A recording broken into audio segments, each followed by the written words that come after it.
오늘은 운명을 바꾸는 한 가지 방법이라는 제목으로 이야기를 나눠보도록 하겠습니다. 오늘 참고할 책은요, 헬렌 피셔의 뇌를 읽다입니다. 이 책에 대한 좋은 추천사들이 참 많더라고요. 뇌과학에 관심 있는 분들, 뇌의 의식과 무의식의 작용에 대해 알고 싶은 분들은 이 책을 읽어보시면 좋을 것 같습니다. 아마존 독자의 추천사인데요. 뇌과학 책을 한 권만 읽을 수 있다면 이 책을 읽어야 한다. 한국의 대표적인 뇌과학자이시죠? 정재승 교수님도 이 책을 추천했더라고요. 오늘은 이 책의 내용 중에서 뇌의 원리를 이해하고 그것을 통해 운명을 바꾸는 방법에 대해 이야기를 나눠보도록 하겠습니다. 사람의 뇌에는 의식 영역과 무의식 영역이 있습니다. 자, 그런데 여기에서 이런 거예요. 우리가 스스로 의식적으로, 그러니까 뇌의 의식 영역에서 나는 사랑스러운 존재야, 나는 멋진 존재야, 나는 할 수 있어 라고 이야기를 합니다. 그런데 뇌의 무의식 영역에서, 마음 깊은 곳에서 그렇지 않다고 믿고 있는 거예요. 즉, 뇌의 의식과 무의식의 영역이 조화를 이루지 못하고 있는 상태에 있는 것입니다. 그러면 어떻게 되느냐? 심리학적으로 이를 인지 부조화라고 하는데, 이 인지 부조화의 갭이 크면 클수록 우리 몸은 지치고 스트레스를 유발하게 된다는 것입니다. 이것이 심해지면은 이 격차가 더 커지는데 이게 줄어들지가 않아요. 해소되지가 않아요. 그러면 심각하게는 우울증, 절망감에까지 휩싸일 수가 있는 거예요. 자, 그럼 구체적으로 보통 여러 자기계발서에서 말하는 변화의 시작, 더 나은 내가 되기 위해서 가장 필요한 것이 무엇이냐 라고 묻고 답할 때 나에 대한 믿음, 나를 믿는 거, 나에 대한 긍정적 확언, 이런 것들로부터 출발한다고 하잖아요. 그런데 내가 의식적으로는, 말로는 그렇게 이야기하지만 무의식적으로 나의 마음 깊숙한 곳에는 나에 대한 긍정적인 자아상이 없는 거예요. 그게 현재 상태인 거예요. 인지부조화가 존재하고 있는 것이죠. 그러면 나는 그 인지부조화로 인해서 괴로워하기만 해야 될까요? 나에 대한 긍정적 확언을 의식적으로 2번 외쳤는데 5번 외치고 10번 외치면 그 간극이 줄어들까요? 그렇지 않다라는 것입니다. 거기에는 구체적인 솔루션이 있어요. 그것을 오늘 조금 후반부에서 말을 할 것입니다. 즉, 나의 의식과 무의식에 예를 들어 긍정적인 자아상이 있어서 격차가 있을 때 이것을 이제 격차를 줄여나가는 것이죠. 의식과 무의식 모두의 긍정적인 자아상, 나에 대한 믿음을 회복하는 방법이 있다라는 거예요. 그것을 소개하려고 해요. 뇌의 가소성이라고 하죠. 뇌가 변하는 거. 하루 공부를 계속 지금까지 잘 들어오신 분들은 이 개념을 잘 알고 계실 거예요. 이것과 마찬가지로 자아상도 변할 수 있다고 합니다. 근육에 비유할 수가 있어요. 근육도 변하죠. 내가 현재는 비만이에요. 또는 너무 말랐어요. 근데 탄탄한 근육을 갖고 싶은 거예요. 그러면 어떻게 해야 할까요? 해결책은 간단하죠. 운동을 하면 되는 겁니다. 마찬가지로 우리가 만약 우리 스스로에게 낙관적으로 생각하는 기질을 개발하지 못했거나 이 능력이 시간이 지나면서 점점 퇴화하고 있는 것 같은 거예요. 자, 그러면 이걸 멈추고 다시 재생시키려면 어떻게 해야 되는 것이냐? 근육이 필요할 때 운동을 하는 것처럼 뇌의 의식과 무의식의 격차를 줄이는 구체적인 연습, 트레이닝, 훈련법이 있다라는 거예요. 그러면 그 연습법이 구체적으로 무엇이냐 궁금하죠?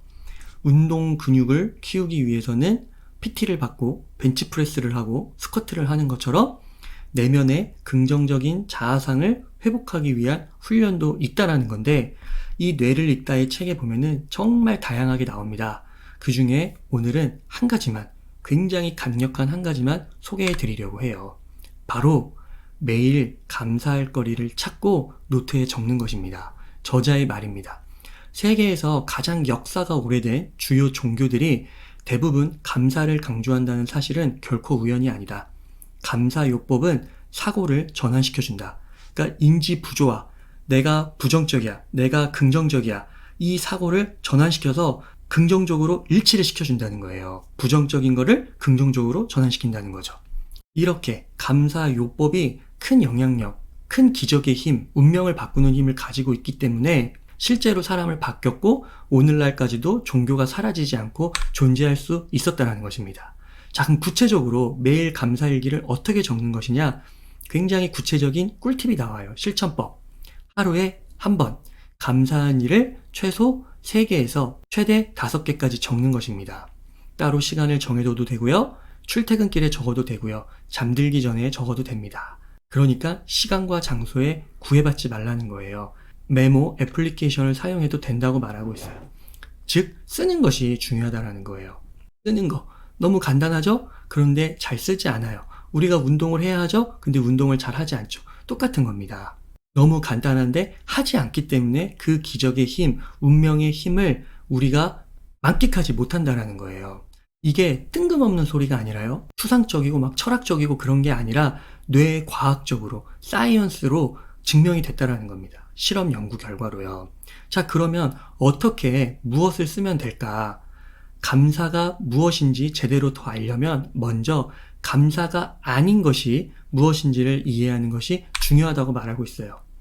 포인트는 뭐냐면 남들과 비교하는 것은 감사의 거리가 아니라는 것입니다. 즉, 타인이 나보다 부유하지가 않아요.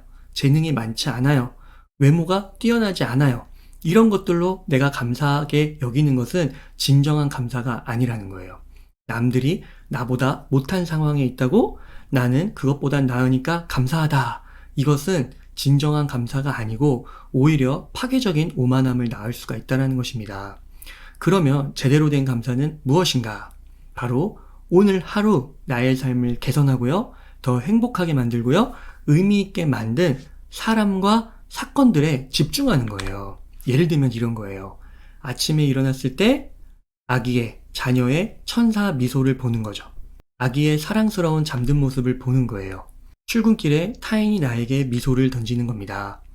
비가 온 후에 상쾌한 공기를 만끽하는 거예요.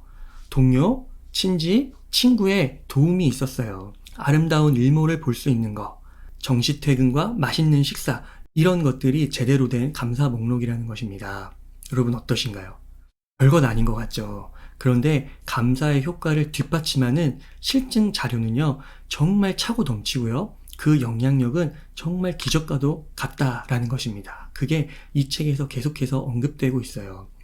겨우 3주 동안 감사 훈련을 하는 것만으로도요, 개인의 웰빙과 전반적 심리 건강이 증진되었다고 합니다.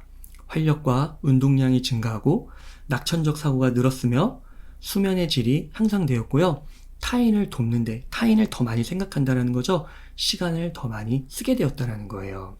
중요한 것은 이 모든 개선 사항들이요, 누적 효과를 지닌다는 거죠. 스노우볼 효과. 그러니까 더 긍정적인 선순환을 그리게 된다는 거예요. 그러니까 변화하고 싶다면, 우리의 인지 부조화를 줄이고 싶다면, 의식과 무의식의 갭으로 인해 심한 스트레스와 우울에 시달리고 있다면 어떻게 해야 된다고요? 감사 일기를 써야 된다는 겁니다. 그렇게 우리의 행동에 변화를 줘야 돼요. 쓰다 보면 궁극적으로 스스로에 대한 생각 방식이 바뀐다는 거죠. 즉, 인지 부조화의 간격이 줄어든다는 것입니다. 우리의 뇌가 바뀌고요. 우리의 생각과 행동이 바뀌게 되고 인생이 바뀌고 운명이 바뀌게 된다는 것입니다. 또 다른 연구에서도 이런 매일 감사 일기를 쓰는 게 정량적 수치로 봤을 때 행복도를 최대 25%까지 끌어올렸다고 합니다. 데이비드 심리학 박사의 말이에요. 행복해야지만 감사할 수 있는 것은 아닙니다. 감사한 마음이 행복을 불러옵니다. 그러니까 우리가 감사의 일기를 쓸 때 궁극적으로 행복감이 생기고 점점 커져나간다는 거예요. 나 스스로가 지금 긍정적이지 못해도, 아니 미워요, 난 할 수 없어요, 그런 부정적인 목소리가 나의 내면에 팽배합니다.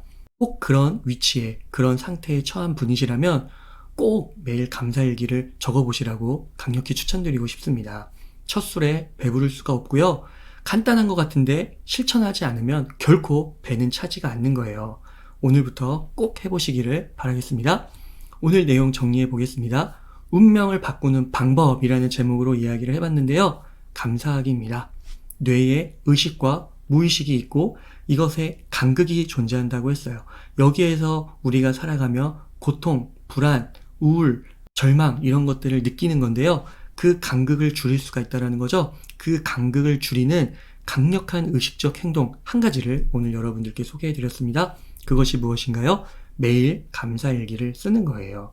최소 3개에서 최대 5개까지. 감사하기, 비교가 아니라고 했습니다. 오늘 나에게 발생된 인물, 사건에 집중하는 것이라고 했어요. 이런 감사의 효과는 추상적이거나 막 철학적인 그런 게 아니라고 했습니다. 감사의 효과를 뒷받침하는 실증 자료는 차고 넘치고요. 그 영향력은 실로 기적과도 같다고 했습니다. 과학에서 증명된 바예요. 근육과도 같다고 했죠? 근육을 키우고 싶은데 운동을 하기 싫어. 그러면 당연히 변함이 없죠. 나의 내면적인 부정적인 목소리가 있는데 바꾸고 싶다 생각만 하지 아무것도 안 해요. 감사 일기를 쓰지 않아요. 그러면 그런 부정적인 목소리는 계속해서 나를 따라다닐 것이라는 겁니다. 계속해서 존재할 거예요. 꼭 매일 감사 일기를 적기, 첫술에 배부를 수 없다, 실천하지 않으면 결코 배가 차지 않는다. 조금도 차지 않아요? 오늘부터 감사일기를 꼭 실천하셔가지고요. 궁극적으로 여러분들의 운명을 바꿔보시기를 바라겠습니다. 오늘 살펴본 책은 뇌를 읽다였습니다. 이것으로 웅이자의 하루 공부 마치도록 하겠습니다. 감사합니다.